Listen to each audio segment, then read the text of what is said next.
So you probably made it to this video after taking the "What kind of archaeologist are you?" personality quiz and answered experimental archaeology. In this video, I will be explaining what experimental archaeology is and why it is right for you. What is experimental archaeology?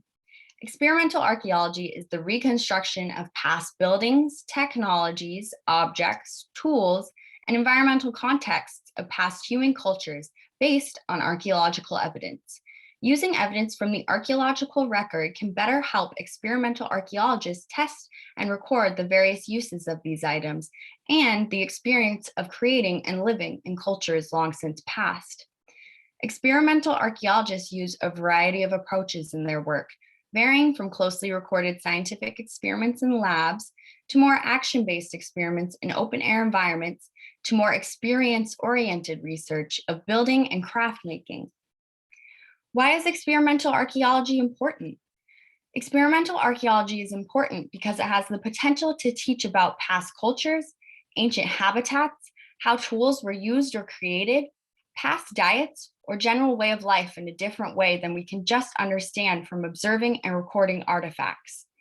Experimentation can help link archaeological theories to real-world scientific inquiries, so archaeologists can actually test hypotheses they might have and then can either confirm or reject them.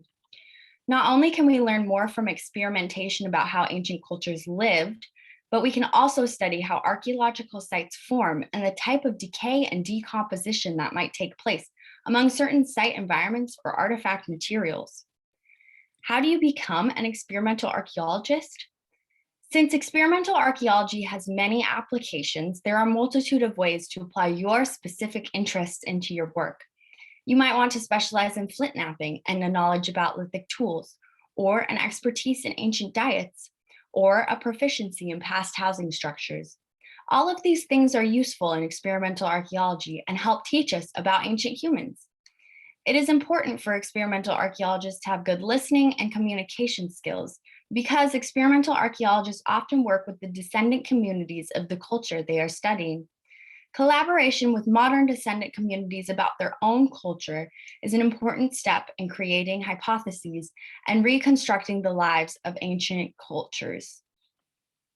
A day in the life of an experimental archaeologist. As I mentioned before, experimental archaeology has many applications, so a day in the life of two experimental archaeologists might look very different depending on what they are working on. First, the experimental archaeologists would need to do a little research about the past humans they are studying. Then they would come up with a hypothesis that they could test to better understand the methods of how ancient humans lived. Next, the experimental archaeologists would actually go out into the field to test their theory, probably getting their hands a little dirty, and reconstruct the various ways that past humans lived. At the Center for Experimental Archaeology and Material Culture at University College Dublin in Ireland, archaeologists are doing this every day. Dr. Aidan O'Sullivan, the director of the center, helps lead archaeologists on various projects. In particular, the center has some amazing projects reconstructing ancient housing structures, as seen here. On the left is a Viking townhouse reconstruction that is being created out of wattles and straw. The middle photo shows the building process of an early medieval roundhouse, and the bottom right shows the finished product.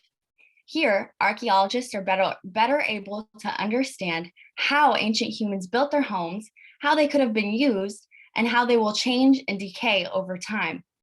The Center for Experimental Archaeology and Material Culture even has its own YouTube page, which is linked in the description. Also in the video description, you can find more sources and links for information about experimental archaeology. Thank you.